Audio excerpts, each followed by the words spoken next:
Jadi laki mah jangan ngegedegin apa bang. Kudu ngerti dibilangin. Udah ketahuan emang musim hujan. Tiap malam ngelayap mulu.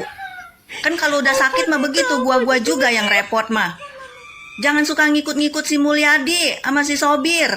Bagian menan dia mah mau kemana kek. Dia mau ngelayap kemana kek. Lu mah diem-diem bae di rumah. Openin no anak sama bini lu. Ajak ngobrol. Kagak semenggah banget lu. Udah aki-aki juga.